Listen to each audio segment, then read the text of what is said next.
Hello, and welcome back to Designing for Movement, the UX for Mobility podcast. I'm Dr. Julian Brinkley, your host. In today's world, the way people get around is changing rapidly. From the emergence of ride-sharing and electric vehicles to autonomous vehicles and spacecraft, new technologies are fundamentally changing the way we move around our cities and beyond. I believe to understand existing mobility technologies, as well as to imagine what comes next, we must think beyond our understanding of mobility as purely getting from point A to point B, and must instead think about the experience of mobility itself. In this podcast, we will explore the design of mobility technologies with an emphasis on understanding how best to support the human user. We'll be talking to designers, researchers, engineers, and experts in the field about how they design compelling, accessible, and engaging experiences at some of the world's leading mobility companies. So whether you're an industry professional, an educator, or just someone with a passion for mobility, design, UX, and technology, this podcast is for you. Let's get into it. So, welcome to the first ever episode of Designing for Movement, the UX for Mobility podcast. Joining us today is Sarah Hedrych, an Automotive Experience Researcher at SiriusXM. Sarah is a master's educated researcher with a passion for human automation interaction, who authored a report looking into in-car touchscreens and whether they were distracting or whether they were more distracting than analog systems. So we're really delighted to have Sarah with us today as we explore some really interesting topics related to mobility on the Designing for Movement podcast. So first off, Sarah, thank you greatly for joining us on our first ever episode. I really appreciate it. How are you doing today? Doing all right today. Happy Friday. I'm happy to be here. Wonderful. So let's jump right into it. So you've been an automotive experience researcher at SiriusXM since 2021, basically. And I looked at your website and some of the materials that you have listed there, and it looks like you've been doing some really interesting work. Can you talk a little bit about your role at SiriusXM and some of the stuff you work on specifically? Sure, absolutely. So I'm a researcher within the automotive division. I'm responsible for conducting research on SiriusXM's automotive instantiations. As I'm sure some of you listeners may know, SiriusXM is embedded in almost every automaker. I think there are a few small ones where you won't find it, but almost every automaker just embeds SiriusXM within their cars. And my job is to make sure not only do we have like our reference product where the designers create like what they want to put forth as the, I guess, best in class, the example of how to basically take all the features, all the offerings SiriusXM has and present as ideally as possible how this should be in the vehicle. And of course, every OEM wants to make this integrate this into their own ecosystem, make it smooth, make it match their native environment. So my job is to conduct research to help inform how this is all done. That sounds really interesting. I love my job.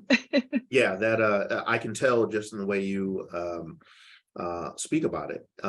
So some of the things that we were talking about before we started, just to kind of inform the listeners of some of the things that we wanted to discuss, were some of the work that you've been doing around in-car touchscreens.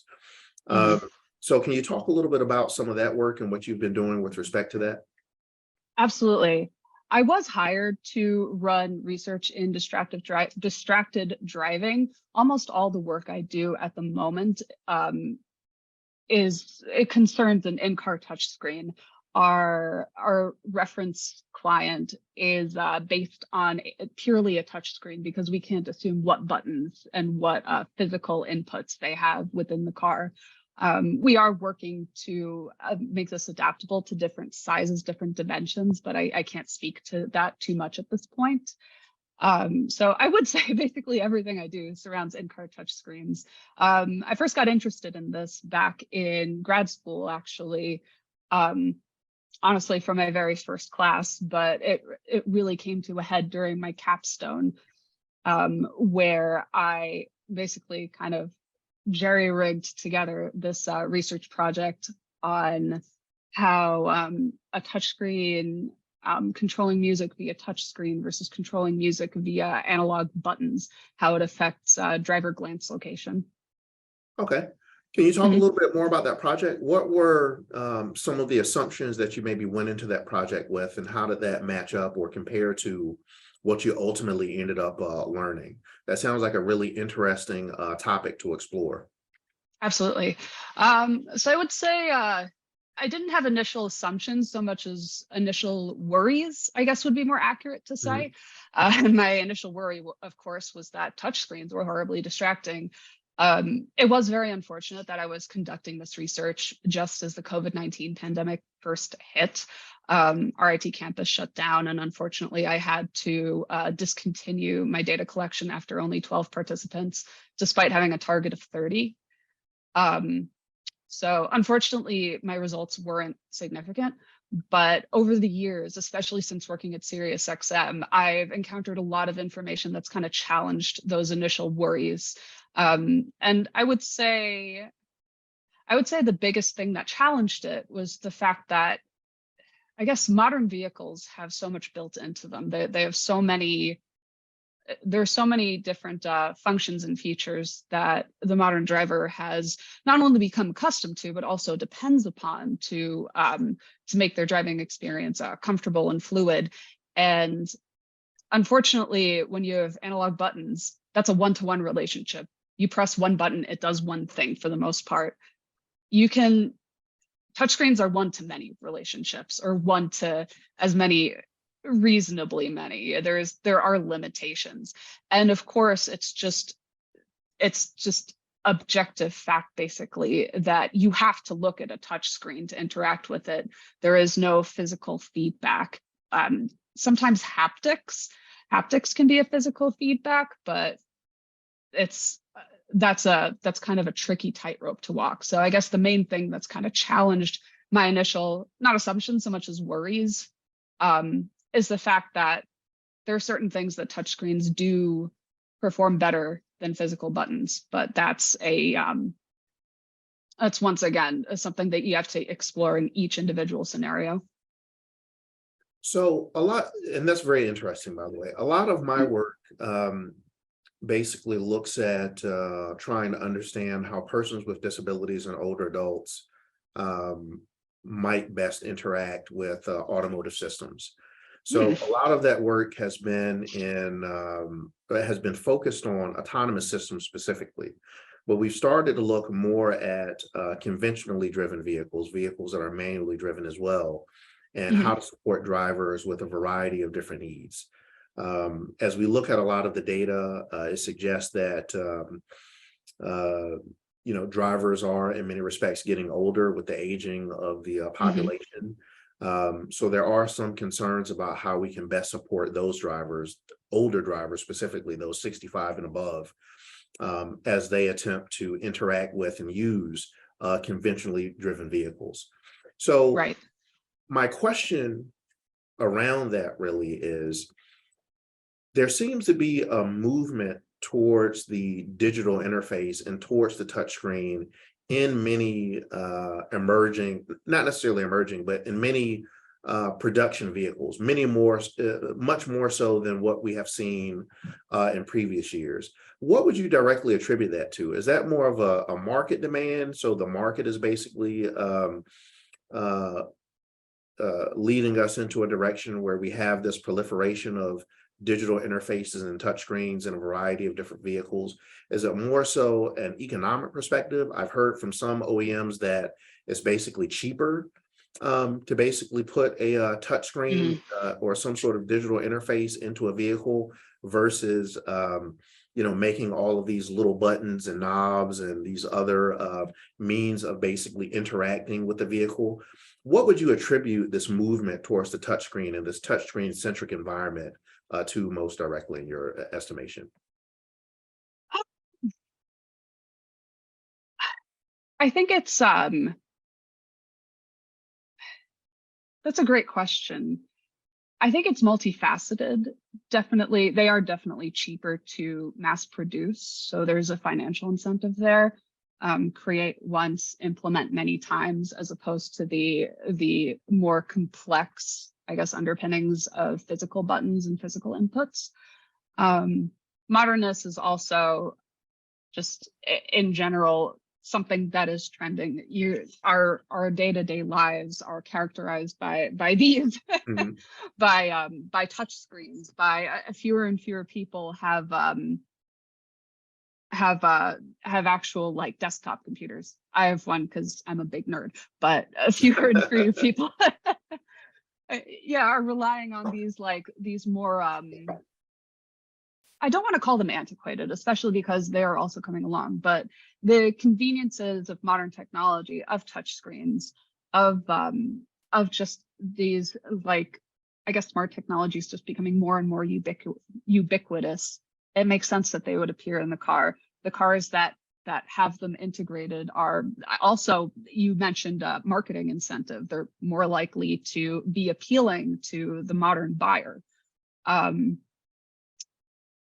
I mean, between the financial incentive and the marketing incentive, I feel like those are two absolute huge drivers of this trend towards more touchscreens and more, I guess, sophisticated technology in vehicles in general. Interesting. Mhm. Can you talk about, obviously, there are a lot of different aspects, excuse me. Obviously, there are a lot of different aspects of the in-vehicle experience that I would imagine that you all are actually exploring in your work at SiriusXM. So can you give an example of a recent study, or maybe a not so recent study, for something you can talk about that you all have done that has involved, looking at, some research questions around touchscreens, driver distraction, or anything of that nature? I would say the most recent study, I don't know if there are any I can talk to per se. We did a little benchmarking of all our different OEM systems. And one we did, it was actually about a year ago, was one in the Ram pickup truck. And this was, I don't know if I've ever seen a screen this big in a car outside of like a Tesla or a car this big. This was a really interesting study to have participants, none of whom drive this kind of vehicle, and just comment. It wasn't particularly on the distractive capabilities of the system, but it was more of a usability evaluation of the system within the Dodge Ram. But a number of drivers commented on, and I wish I could remember more clearly, just every time we had them perform a task and we had them think to themselves if any red flags popped up in their head related to, I don't know if I could see myself using this while driving. Of course, it's a really complex system. And so some features are more easy to access than others. And that's with almost every system. And so every time there's a feature that's not easy to access, you always hear people talk about, I don't know if I'd be comfortable using this while driving necessarily. And so that means we put that feature on a list to later examine in a distracted driving capacity. Interesting. Yeah. So speaking about that sounds like really interesting work. We do a lot of usability related studies in my lab here. So I always find that type of work to be really interesting, because I find that you can learn a lot about what not to do in in a worst case scenario by doing those types of studies. Where do you all normally, so for this study, that the usability study you did, where do y'all typically recruit participants from? Do you have some internal mechanism that you use for that? Do you go out broadly to the general public to recruit? Where do you recruit participants from? And maybe what are some of the best practices that you employ to basically support that activity? Recruitment is definitely something that's changing within our team, especially as we gain access to new vendors. We're actually in discussion with a new vendor at the moment, and I don't know how much I can speak to that. But I would say even more important than what means you do to recruit is how precisely you target your sample. So we always make sure that we templatize how we target our samples. And we have kind of our standard. We want half SiriusXM users, half non-users. That's because in the past, we used to target exclusively users, and that gave us a biased sample. We're interested in how everyone sees our system, and how people who aren't familiar interpret our system. We want an age range, and we specifically examine the age break above and below 45. We want a balance of genders. We want people who, it's depending on the study, and it really depends. We want people who drive a vehicle 5 years or newer, just so they're familiar with using modern technology in a vehicle, ideally a touchscreen, though not necessarily. Some OEMs do something different. And for in-person studies, at least, we want them to be, especially because in-person studies, recruiting for in-person research is so much more sensitive in terms of time and in terms of finances. We want the recruitment agency to be able to speak to them and have them articulate just some basic answers to questions. Like we sometimes, since we're a media company, we'll ask them, oh, what's your favorite genre of music? And see if they can articulate something instead of saying like, oh, I like everything. Someone who says, oh, I like everything isn't necessarily going to be a participant who gives you useful information when you ask them questions. So yeah, I don't know if that answered your question precisely, but yeah, I would say definitely who you're targeting as your participants is a lot more important than what agency you're going through or what means you're using to recruit. So it sounds like often you all use maybe third parties to assist you in the recruiting process. So you use, others to basically to assist with that, which I think makes sense, especially given the type of work that that you all are doing. So following up on that, a lot of what we do involves working with people with disabilities. So one of the big areas that we're working in right now is trying to understand how, what will the in-vehicle experience look like when we move towards more automated vehicles. So as we move up the levels of vehicular automation from level 3 to maybe level 5. So when we go from, partially automated vehicles to vehicles that are basically fully automated and are capable of, for the most part, full self-driving, what does that in-vehicle experience look like? Right. Are you all doing anything that you can speak to around, thinking about, this reimagined autonomous vehicle and what that in-vehicle experience might look like with SiriusXM or maybe other technologies that might be in the vehicle as well? I can't speak to any work we're doing at the moment. Outside of just keeping on top of industry trends and keeping on top of where the technology is moving, coming up with ideas for when the time comes, how we might see our own product integrated into these vehicles. And already we're considering how the product would work in something like, I've already seen like videos of automated taxis that take people from A to B, and that's already a thing that exists. And so the idea that this system that's so baked into the car in general, how can it be baked into these cars that are so fundamentally different from how we use cars today? Yes, that makes sense. That really does. I think there's some of the work we're doing basically looks at, entertainment within the vehicle. So what does that look like in entertainment, broadly? We've started to explore things like augmented and virtual reality in autonomous vehicles. So how do we reimagine, fundamentally what people are able to do in the vehicle when they no longer have to drive manually or pay attention to the roadway? So we've started to look at some of that. So I would imagine, obviously you can't speak to it, but I can imagine the amount of work that you all are currently putting into exploring some of those topics with respect to some of the work that you're doing. So I want to pivot a little bit and talk a little bit more about some of the fundamental tenets of good UX design. Obviously, given your background, you have a lot of exposure to these types of topics. What are some of the principles that you try to bring to bear with respect to good UX design and, designing things that are accessible for all and things like that in some of the work that you're doing? Hmm. Um, oh, that's a great question. I'm a little rusty on my design fundamentals, in terms of naming No them per worries. Aren't se. we all, right? Aren't we all? Yeah, absolutely. But in terms of, I don't know if this is a fundamental per se, but when you design for the car, it kind of flips design on its head because it's the only environment where you're designing the secondary process, if that makes sense. And that's something I Yes. like to remind the designers I work with and even the product folks I work with of all the time.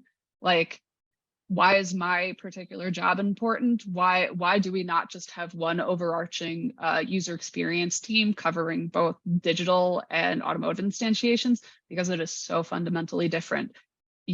Everything is so much more sensitive in the vehicle purely because this is a giant metal moving box near other giant metal moving boxes. And Mm. so I would say everything involving attention becomes substantially more important. The idea, information architecture in particular, where things are placed within the navigation paradigm becomes so much more important. Not that it's fun to go through an app on your phone and dig through 5 screens to find something essential. In a car, that can be the difference between like half a second of time being distracted and 4 seconds of time being distracted, which doesn't sound like much, but when you think about it, looking away from the road for 4 seconds is a lot. Mhm. So I would say definitely information architecture is a huge part of just good information architecture, making sure the user, the driver, the listener knows exactly where to find things, use of good iconography, hidden interfaces are a no-go, especially in the car. Let me think. Yeah, just like good use of signifiers in the car. I'm trying to think like back to my foundations and my principles, but Mhm. everything that involves attention just becomes so much more important. Is I Yeah, guess how I'll sum it up. no, I think that makes perfect sense. One of the things that I like to, or the way I like to typically frame some of the challenges for designing for the in-vehicle experience, when Mhm. I'm talking to students or, I'm working with stakeholders or et cetera, is that you're essentially trying to design a system in an environment where um, really it's cognitively demanding to some degree, the driving Mhm. activity. Things can appear in any part of the visual field, really at any given time. And it really heavily requires the visual senses and cognitive abilities to a certain degree to basically be able to drive Right. effectively. Um, but I think when we think about that, it raises questions about what some of the primary challenges are with respect to current in-car interfaces and in-vehicle systems. What do you think? Well, I don't want to preface the question that way. A better way to probably ask is, are there some significant problems that you have observed with in-car interfaces just currently? Not necessarily with anything that you all are directly working on, but just Mhm. broadly, some challenges with in-car interfaces in the vehicle. Oh, that's a good question. I guess anecdotally, I can't say I have too much experience. My car is 13 years old. um, and I haven't really gotten to sit behind the wheel of too many modern cars. But based on, I have a lot of coworkers in this automotive sector or in this automotive department too, and I see articles fly by all the time about new innovations in the automotive space. I guess the challenges or the problems, I guess it kind of comes back to this, why do we see so many touchscreens in cars? And I guess it's this rush toward modernness. Um, Sometimes, and not always, but sometimes without at least in my opinion, and I want to preface this as my opinion, without enough regard to usability and safety. Mhm. And it's, unfortunately, there's not really financial incentive to slow down this process for safety. It's again, it comes back to this financial incentive and this marketing incentive, and we're now seeing automakers build functions like windshield wipers and sometimes even shifting into their screens. And I don't want to, because I don't have the data here in front of me and I can't speak to how these things perform, but it's a little concerning to see how rushed this race toward the most modern vehicle is. And don't get me wrong, they're gorgeous, like absolutely gorgeous. I see the things my coworkers are asked to work on. It's like, not only are they incredibly talented designers, and this is literally their job to do this, but it's also like, I see this and I'm concerned that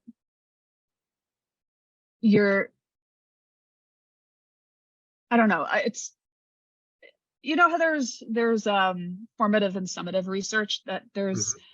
we've rushed past the formative research in a lot of these things, to the point that we need something. We need something to put in the car, to advertise, to sell, and then we can figure out if it works or doesn't. And maybe if we find out it doesn't work, maybe there's still enough incentive to keep it in there. I don't know. It's a tricky question to navigate, and I don't want to necessarily lambast the inclusion of some of these features again, because this is my opinion. I don't have data in front of me. I can't speak to facts here. I just don't know.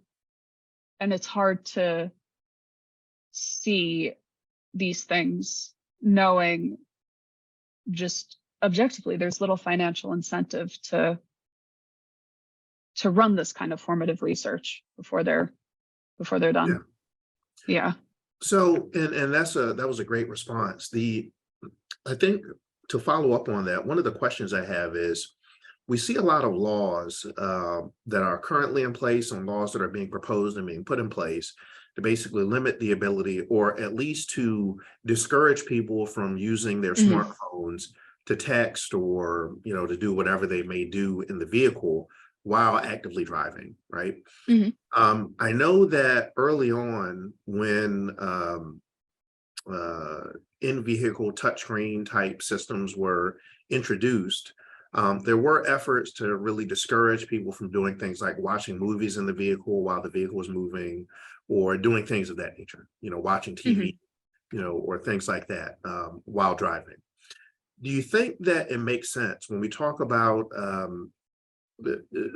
I think one argument could be made that maybe the guidance and the legislation on how we need to basically design these things, what their capabilities should be, what should be accessible to the driver while they are actively driving, may not necessarily be at the same pace as where it needs to be. Do you think that this is something where perhaps we need additional guidance, either from regulatory agencies that basically suggest what the capabilities or limitations should be of this technology? Are additional laws needed, or is this just something that OEMs and just the broader automotive UX community needs to kind of coalesce around an understanding of what is appropriate and what should be done and should be accessible in the vehicle? I mean, honestly, that, both and all three, to answer your question in a nutshell. Honestly, I've been asking myself for the past 6 years, why are we not allowed to use our touchscreen phones in the car when we're allowed to use the touch screens built into the car? It's a great question. And well, there are standards, and there's standards we have to run our research against. The NHTSA NHTSA driver distraction guidelines. Off the top of my head, I'm pretty sure it's like less than 12 seconds total, less than 2 seconds average per glance, depending within I don't know why I don't remember this offhand, but there are guidelines, but that's more of a liability type thing.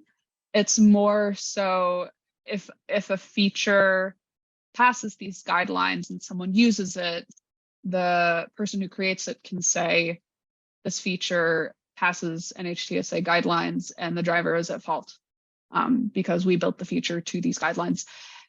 I definitely think more responsibility should be put on the broader UX community, especially the UX community in the automotive field. I don't think there are many of us, but I do think it's worth just taking the responsibility, kind of taking the chance to take a stand. I mean, it's one of the reasons I came here on your podcast, because I'm really passionate about this topic. I am actually a car accident survivor, which is why this interested me in the first place. And it's just the idea that you're driving a car. It's a huge responsibility, even without a touch screen, just to operate brake, gas, steering wheel, and add 500 things on top of that you can do. It's adding extra responsibility, giving the driver extra responsibility. And I think on top of giving the driver that responsibility, it's the responsibility of the people who make the things that we give to the driver. In addition, regulatory bodies can only do so much. You can implement standards like the NHTSA did.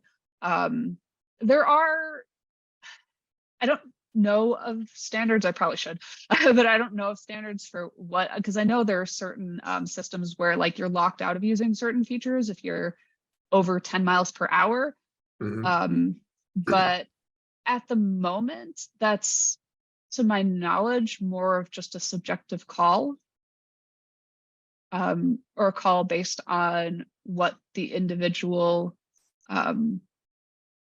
whoever makes the system.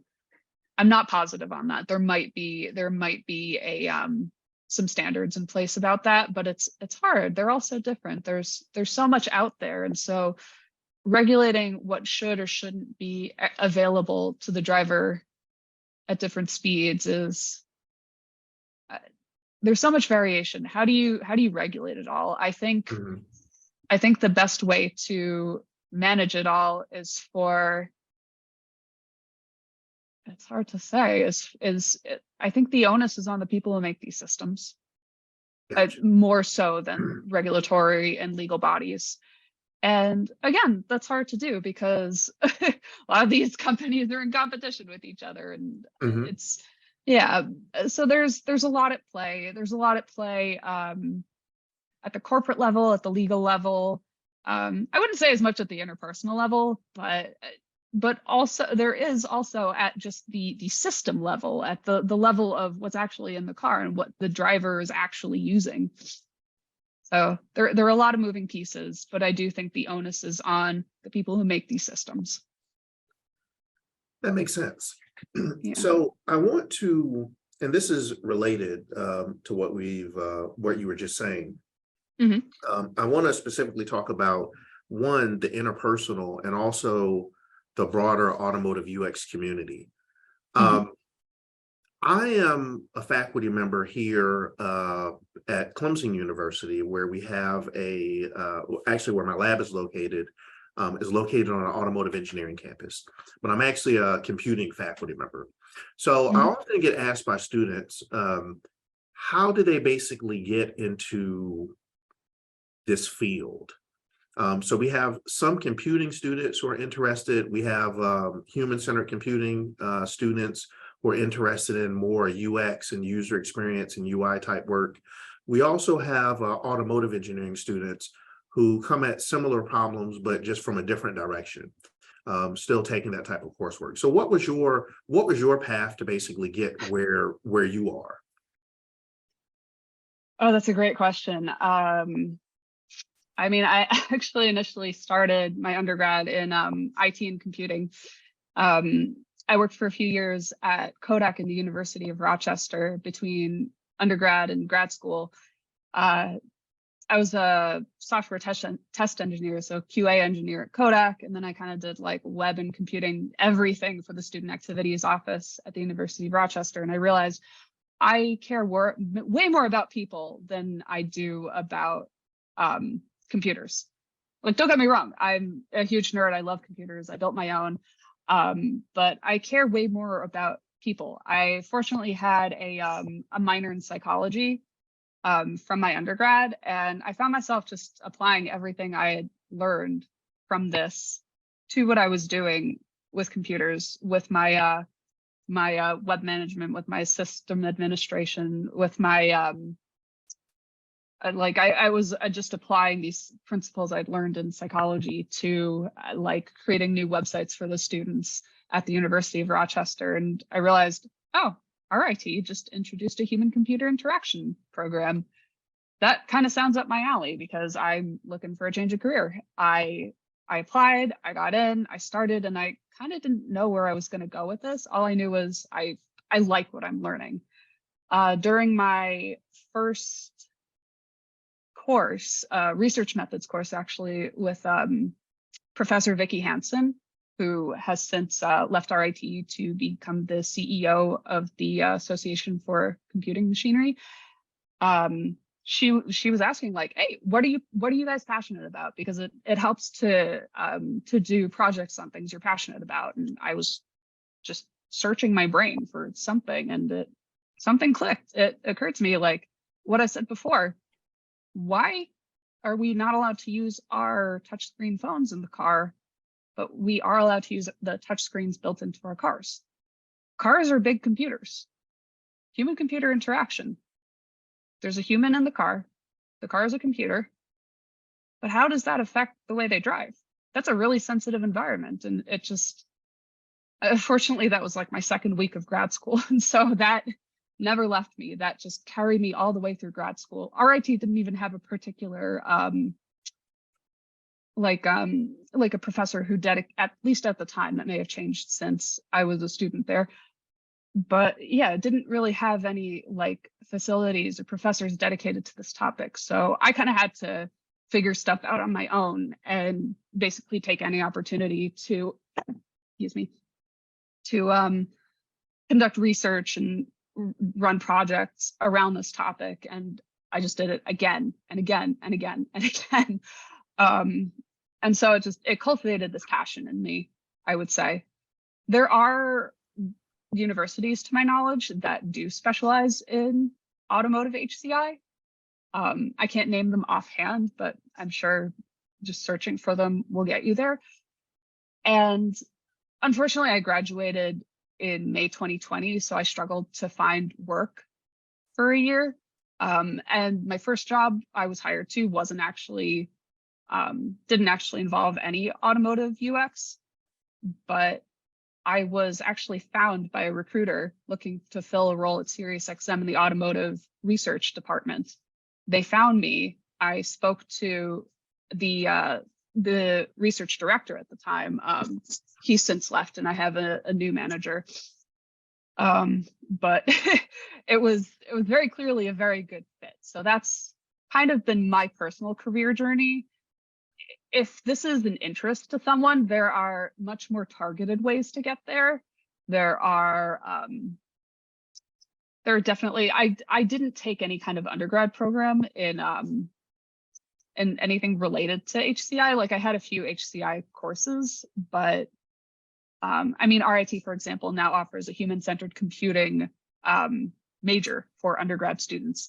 And that probably will get you there a lot faster than I got there with my my IT degree, a few years of work, master's degree. And I mean, outside of that, my coworkers come from, and just people in the UX community come from all sorts of different backgrounds. Some people in computing, some people in psychology or social sciences. Some designers come from graphic design or industrial design. It's it's a multidisciplinary field. There are many roads to get to where you want to get.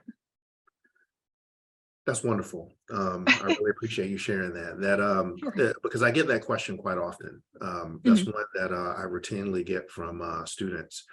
Um, what advice would you give to people um, basically starting off their careers in automotive UX?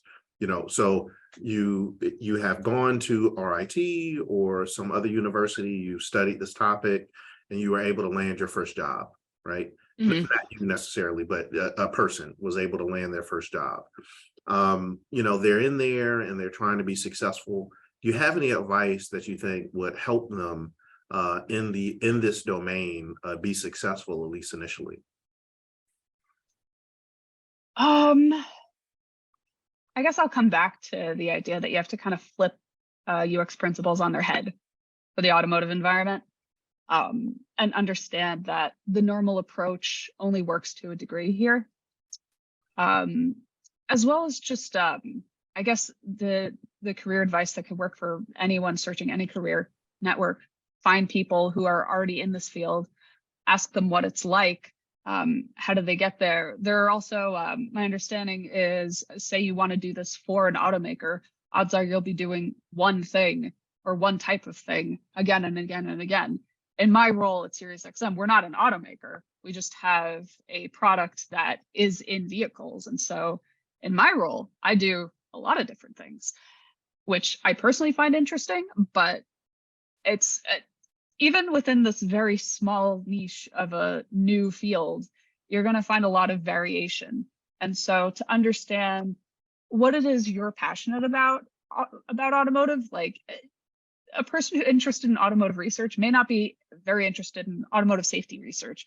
The rest of my team, like, they understand why it's important, but they don't really have the drive for automotive safety that I have, which is fine. They're all in this field. They all contribute there, and it's a multifaceted environment. So I guess, yeah, I'll try to summarize that to understand that you're going to have to flip a lot of UX principles on their heads, to network with people in the field that you're interested in, and to understand that there are different paths you can go. Like, even if you've taken one of many paths to get here, there are still, from this point, many different paths you can take through this field. Yeah, that makes perfect sense. Mhm. So speaking a little bit more about the whole networking aspect, Mhm. automotive UX, or just thinking about mobility broadly, Sure. even that broad lens, it seems like a really small community, relatively speaking, right? Mhm. Against a broader kind of UX community. So is there anyone within that community that you would really be interested in speaking to, you would love to take to lunch, or you would love to just, learn more about what they do, or even a role maybe that might be someone you'd be interested in talking to? Oh, why can't I remember his name? Um,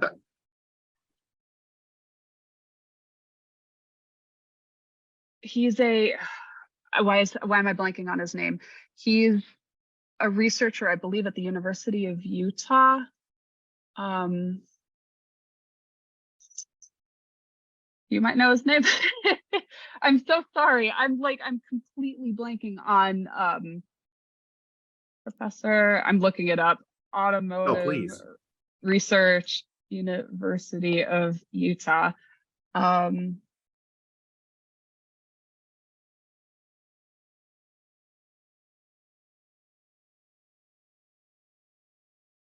uh,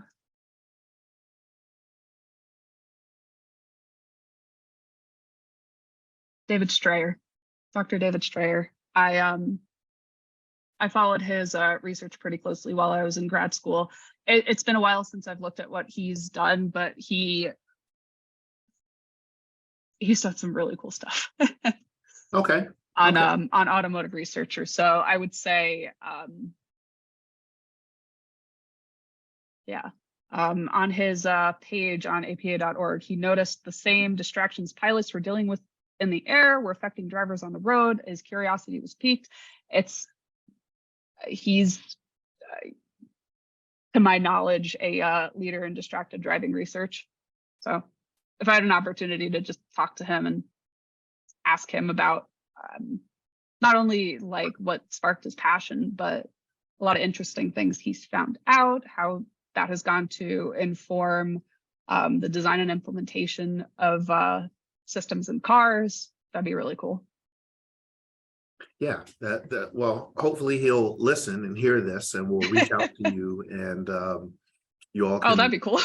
Yeah, you never know. It's a small world out there, so you never know. You never know. Well, it's been an absolute pleasure and a privilege to have an opportunity to talk with you. Well, thank you so much. I think what you shared would be really helpful to anyone working in or outside of the field. I think that would be really helpful. I think also students will potentially be really interested in hearing what you had to say about getting into the field and how to progress and how to network and things of that nature. Is there anything you wanted to say before we conclude? Oh boy, great question. Great prompt. I wish I knew. I guess just, you don't have to love this field to be in it, but it does help if you love it. It helps if it's like of course there are easier days and harder days, but it's such a wonderful, interesting field.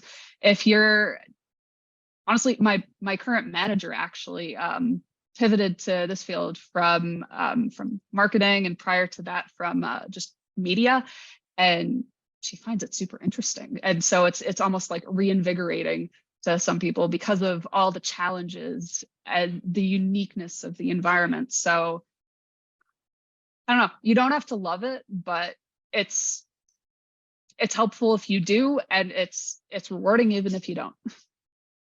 Wonderful. Well, I really appreciate you being our very first guest. So cheers to you for doing that. So I'll do a little applause. And with that, we'll go ahead and wrap up. So thank you very much. Thank you so much, Dr. Brinkley. Thank you for having me. That's all for today's episode for the UX for Mobility podcast. Remember to subscribe to our podcast to stay up to date on the latest episodes, and feel free to leave us a review to let us know what you think. And a special thanks to our guests for sharing their expertise with us, and to our listeners for tuning in. Join me again next time for more exciting discussions on designing for movement, the UX for Mobility podcast.